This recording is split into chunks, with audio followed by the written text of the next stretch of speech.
been like my MO lately. Starting to do something and getting like halfway through it and then deciding I want to do a video on it. This is one of those things that'll probably work just fine with. My front diff, if you saw in the last video, has some pinion play in it. The plan was to take it out. I thought there was enough pinion play where it was going to have an issue on the ring and pinion and it was going to have to get sent off to Nitro or someone local to set it up because I don't have the tools to set up or the knowledge to set up, especially those clamshells. But after pulling it apart, and Chris Clausen told me, I sent him some pictures, he said, the gear wear looks perfect. He said, just replace the pinion bearings. He said, if you replace it with parts matching bearings, not a cross-reference, the exact part number, that everything should go back together and the pattern should still be perfect.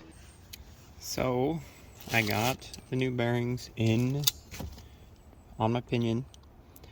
I need to check preload, see if I need to give it a little bit more sauce, and then I need to put the pinion seal in, and then I need to put the new ARB O-rings in. They weren't leaking, but since we have the ability to do it, we're going to do everything's out. Let's might as well do it now, and then we'll go from there. There's going to be a lot more in this video than just this because I was going to film most of this, but then I ended up just doing it all at work, and I can't film at work. But this is a bearing. You can see like up here it's real shiny and it's real dull in here. The camera doesn't pick it up very well, but it's super pitted, so this bearing is definitely going out. So probably good to get it replaced. And I'll walk through kind of how I did everything too as we go. I just had to run to Napa and get a different pinion seal, the one that Toyota sent me. I ordered the right pinion seal. I ordered the right seal. This is 47013. This is pretty sure it's a CV seal. I ordered 47009, and this is what they sent me. So thank you, Toyota, for that. So I got the inch-pound torque wrench. We're gonna get the pinion seal put all the way in, and then get the pinion flange put back on, and then I'll show you guys how we're gonna put the other side together. We're also gonna do another front wheel bearing, and then there's the ARB seals. I have another 2-inch axle shaft that I need to build, and then I got new bulkhead fitting for the front to update it to the 6mm ARB line instead of the 5mm ARB line, so it'll be the same front and rear. I'm going to show you guys two. I got push fittings, so everything's getting push fittings now instead of being like the threaded style bulkhead fittings. Hopefully they seal up good. They're ARB ones, so they should, and we're gonna do that so it's easier serviceability and everything like that.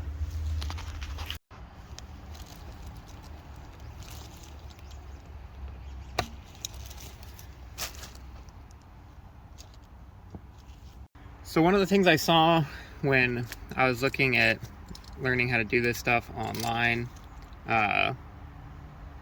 was guys were putting RTV on the splines, and they're also putting RTV on the pinion flange area, on the pinion seal area. But in me not wanting to take this back apart again, I'm going to do both of those things. If you have any opinion on it, go ahead and chime in, because I don't do diffs, and this is my first time. This is the most involved I've ever been with a differential anyway, so I'm going to do it anyway.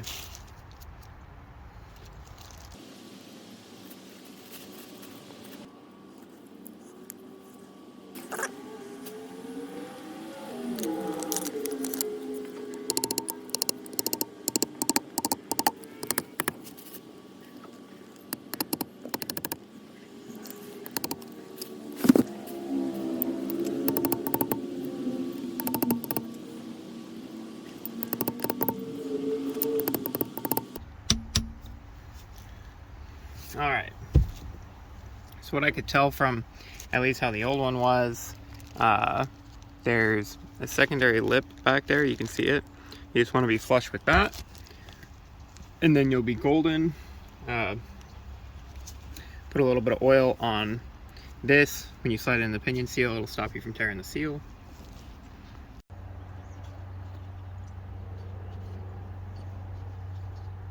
It's a nice generous amount of some 10W or 5W30 on there.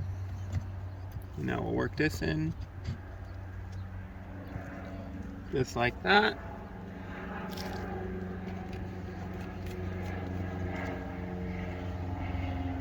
Now I already had an idea where I wanted to be at on preload for the pinion before I put the seal in, at least with the nut, because it's solid spacer, so you can do that.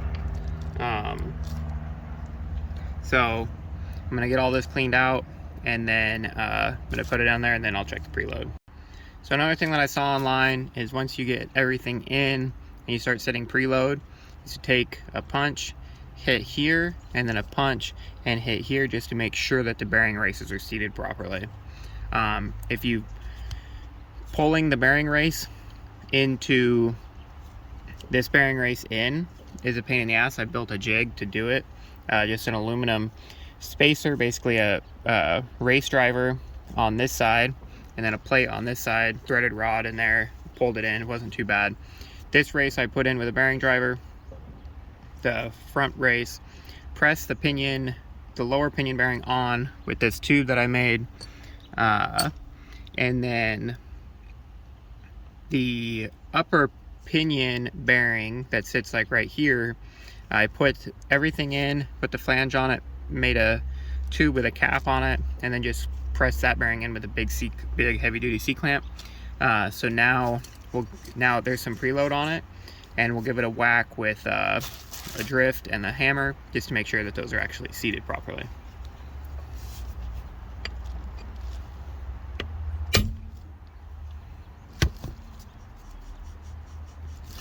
And then I'm gonna have to flip it around and get the one from the inside, so I gotta turn the camera off for a second to get it flipped around. All right, so one thing that I forgot to mention that I realized when I was going through the video, so while I'm taking this drive line out, because I'm gonna put new U-joints in it, which I should have just done when everything was apart, so go ahead and make a comment down below how I'm an idiot.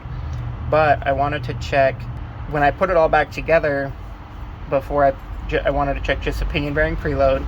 And then if you don't know much about diffs, which is me, that solid spacer stack and pinion stack is how you're setting your bearing preload. So the longer the stack is, the less preload you're going to get on the bearing, the shorter the stack is. If you had no stack in there and you could tighten it down, you could tighten it until the bearings won't spin. If you have too much stack in there, they won't even contact the races. So you're trying to find that sweet spot to where you get the proper torque spec on the pinion nut and the proper bearing preload. From what I read online, with new bearings in the pinion, you want to be between like 16 and 22 inch-pounds on the pinion. No carrier, pinion bearings, pinion seal, that's it. So I checked it, ran it down to where the original staking mark was, and then checked it, and it was like 8 inch-pounds. So then I put the torque wrench on it, torqued the pinion nut to 120 foot-pounds, checked it, it went up to 16 inch-pounds, and then clicked it at 150, and it was at 18 inch-pounds, and then clicked it again at 180, and it was still at 18 inch-pounds. So what that means, that I do have that stack all the way collapsed. It's actually preloading that spacer like it's supposed to, so I'm fully collapsed on the spacer, pushing into the races like I'm supposed to, and I get 18 inch-pounds on the pinion by itself. We're gonna leave it like that, and then gonna stake the nut. You can see I'm just a little bit more than where I was previously, and the bearings had loosened up, and maybe the shim stack got a little tighter or something like that. So if you don't know by looking at this what I'm about to say, you either A, haven't been in the Toyota community very long, you're not in the Toyota community, or you've been living under a rock. This drain plug right here, impossible 95% of the time to get out. Fill plug is usually okay. What I'm going to see if I can do, because this is stripped off and I haven't been able to drain the fluid, I'm sure that has nothing to do with why the bearings are going out.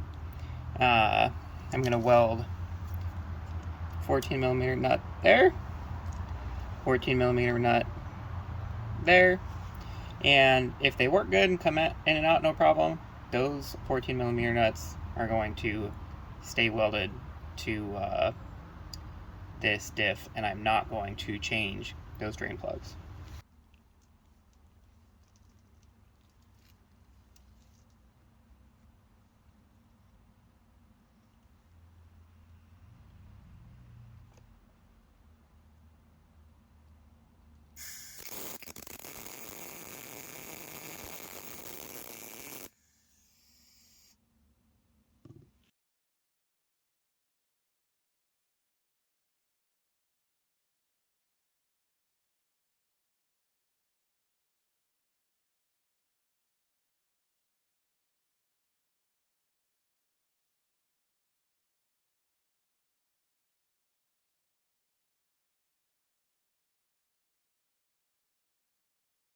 So, as you can see, nut didn't work down here. The hole was too big and the nut wasn't going on right. So we'll see if that works. That is ugly as fuck, so I'm probably going to replace that. I'll probably replace that one as well, but I'm not going to before I put the diff in, because I'm going to definitely service this diff just to get anything out of it that I may have left in it. I'm going to brake clean it really good and stuff like that, but just in case there's any chunks going around with fresh oil in it, finally being able to do that. I'm going to service it in about 1,000 miles, and I'll order drain plugs and do that then. I also got fresh axle seals for both sides.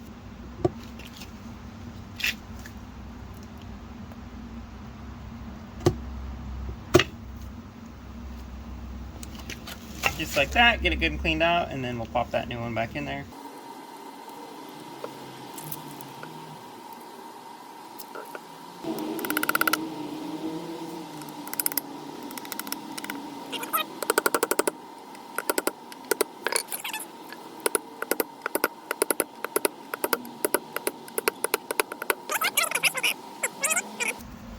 You can see that obviously this is big and then that step down, so I just put them flush with that.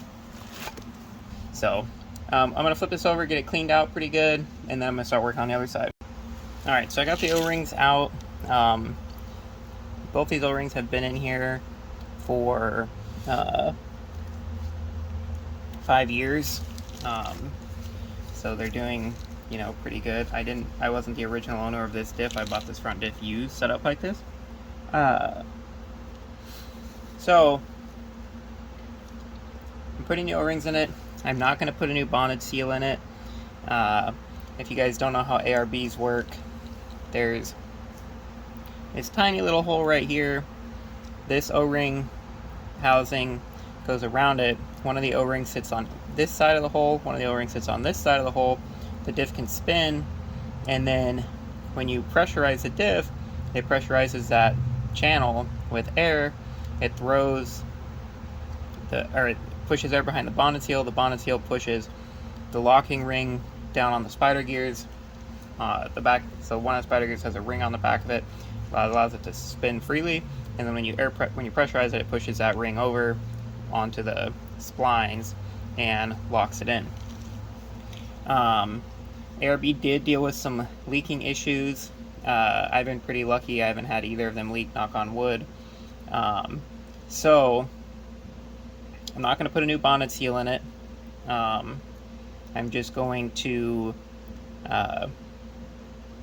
put these two new O-rings in, lube them up with some oil like I did before I put the pinion flange in over here, and then we will, they say to flip this all over and drop this in. I think what I'm going to do is put the two seals in here, set it on here like this, and then grab it as one unit and flip it over. I think that will be a little bit better because this is a lot lighter than this, so I'll have a lot less of a chance of like dropping it and possibly tearing a seal or something. So those both went in super easily. Make sure you don't have any like twists or anything in them, and you'll be fresh on your way. Put another layer of oil in here, layer oil here, and then we're going to set this onto that.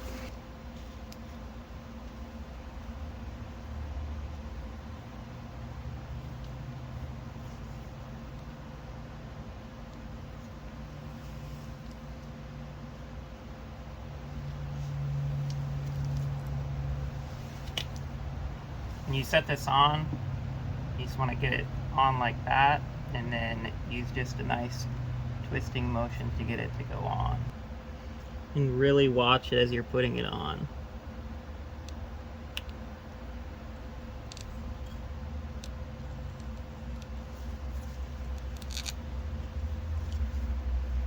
Alright, so that's all together.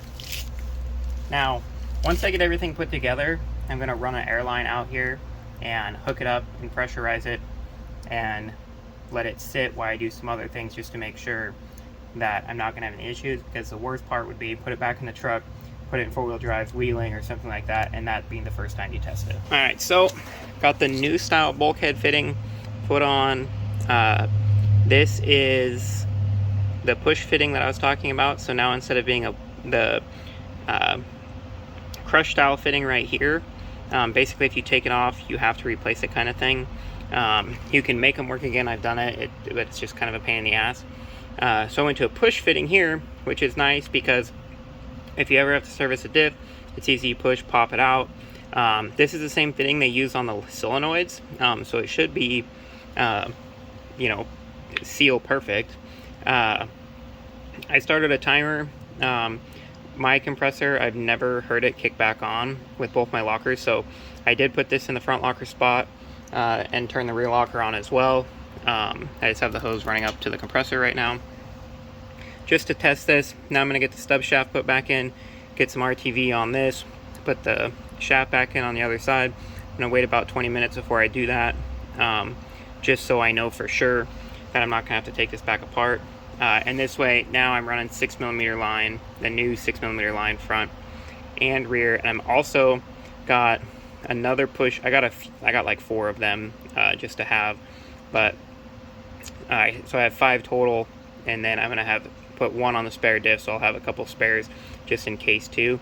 This way I can pull it apart, and like if you get any like moisture in the lines, it's always a good idea to you know, I do it every once a couple months. I'll pull the line off the diff, pull it off the compressor, squirt a little bit of brake clean in there, and then keep it off the diff, turn it on, let it blow the line out, just in case it gets any moisture or anything in there to keep, you know, you spend a lot of money on this stuff, let's keep it nice. So Toyota hack, these are reverse torques, whatever the hell you want to call them. 11mm specifically has to be 6-point. 11mm drops on just fine. I've never used, I shouldn't say never. The first time I did it, I did.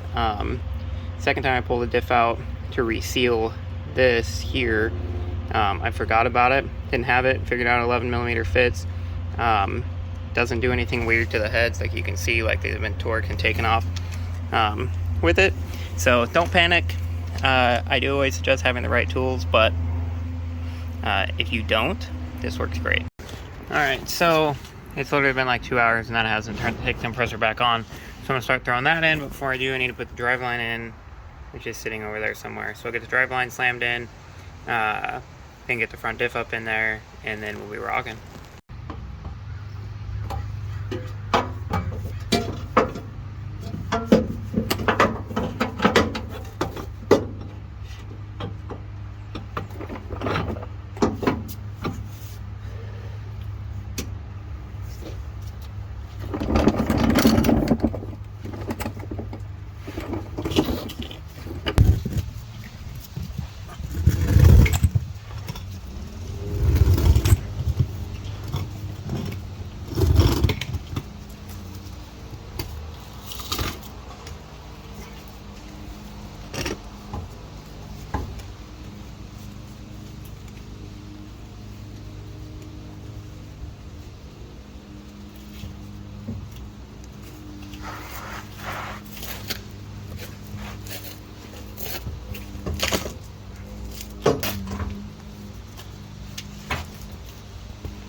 Whew. Easy to put in.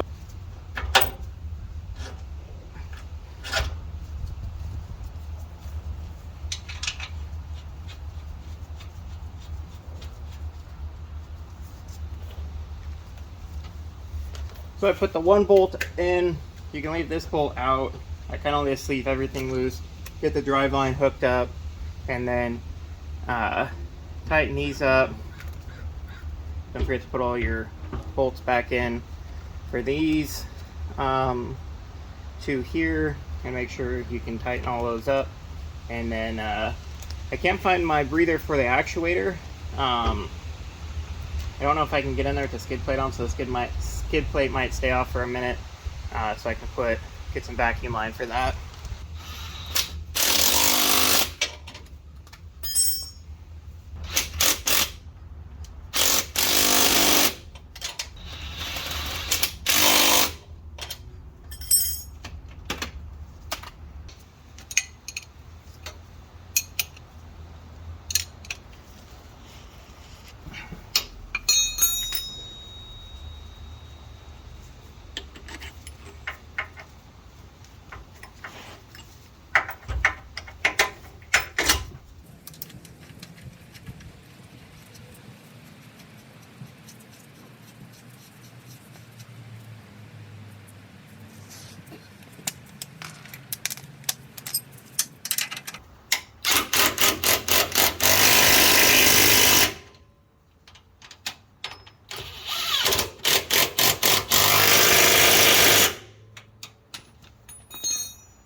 Front diff's that easy to put in.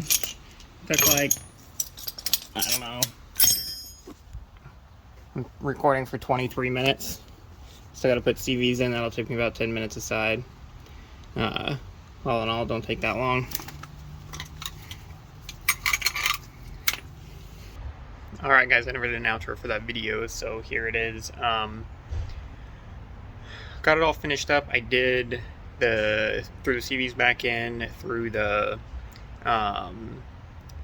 new wheel bearing on at the same time, and then finished the front locker line with the new 6mm line. I'm gonna get some heat shielding, and I'll show you guys more about that in a future video.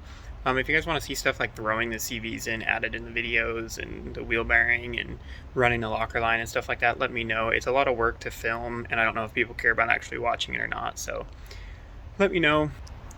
I also got my sliders painted up a couple days ago. Inner fenders repainted. Painted the bezels on the LEDs. This fender painted. This slider painted. And then pulled the plastic rear bumper off and painted the bumper underneath. And it looks good.